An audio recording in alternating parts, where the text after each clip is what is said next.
আমরা চাই গণমানুষের রাজনীতি। বিএনপি যদি আগামীতে ক্ষমতা আসে, আমরা শুধু রাজনীতি করব ক্ষমতার জন্য নয়, আমরা আপনাদের মতামত নিয়ে আমরা কাজ করতে চাই। নারীরা হচ্ছে আমাদের সংসারের মূল চাবিকাঠি। এগুলো তারেক রহমান সাহেবের কথা যে আমাদের জনসংখ্যার ম্যাক্সিমাম নারীদেরকে নিয়ে আমাদের পরিকল্পনা হচ্ছে সবচেয়ে বেশি। কারণ নারীরা হচ্ছে আমাদের সংসারের মূল চাবিকাঠি। তারা অত্যন্ত কঠোরভাবে তারা সংসারের দায়িত্ব পালন করে।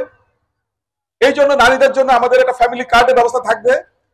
উনি আমাদেরকে বলেছেন এটা আমাদের প্রচার করার জন্য, বলার জন্য যে বিএনপি যদি আপনাদের মতামত নিয়ে আগামীতে সরকার গঠন করতে পারে, তাহলে অবশ্যই আমরা ফ্যামিলি কার্ডের প্রচলন করব, যেখানে প্রত্যেকটা নারী সদস্য এই কার্ডের অধিকারী হবে, যাতে সে সেখান থেকে কিছু বাঁচাতে পারে, সমাজের জন্য ব্যয় করতে পারে, তার পরিবারের জন্য ব্যয় করতে পারে, সমাজের প্রয়োজনে বা তার পরিবারের প্রয়োজনে সে ব্যবহার করতে পারে ওই টাকাটা।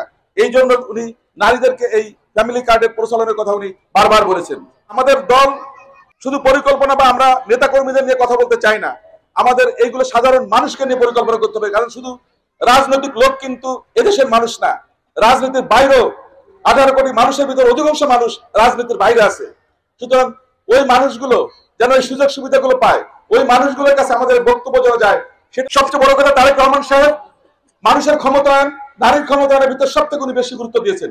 এই জন্য যে উনি শুধু লন্ডন থেকে বসেও আমাদের প্রত্যেকটা জনপদের কি কি সুযোগ সুবিধা আছে সেগুলো উনি কাজ করছেন। উনি এদেশের মানুষকে নিয়ে একটি সুন্দর সমৃদ্ধশালী বাংলাদেশ গড়ার স্বপ্ন দেখছেন।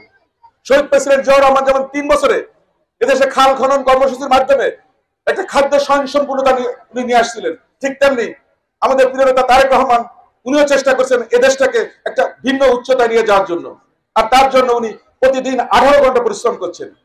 সানবিট সব দিবে সামাল।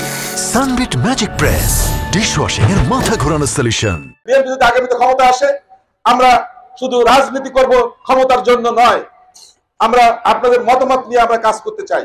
আমাদেরকে আপনারা যদি সেই সুযোগটা দেন, আমরা ইনশাআল্লাহ এই এলাকা মানুষের কর্মসংস্থান, শিক্ষা, স্বাস্থ্য সেবা সেগুলো নিয়ে আমরা কাজ করব। ন্যূনতম স্বাস্থ্য সেবা যেটা, সেটা উনি নিশ্চিত করতে চান। উনার স্ত্রী একজন ডাক্তার জোবাইদুর রহমান, উনি বলেছেন আমাদের উচিত আমাদের যে পরিমাণ খরচ করি আমরা, শুধু দুর্নীতির কারণে আমাদের এই খরচগুলো অন্যদিকে চলে যায়। উনি বলেছেন যে NHS national health services, NHS ইংল্যান্ডের সার্ভিসগুলো আছে, সেটাকে উনি অনেক পরিবর্তন করতে চান।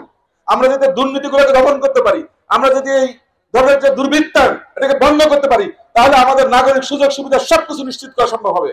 আমরা চাই গণমানুষের রাজনীতি, আমরা চাই সাম্যের রাজনীতি, আমরা চাই মানব অধিকারের রাজনীতি, আমরা চাই এদেশের সাধারণ মানুষের উন্নয়নের রাজনীতি।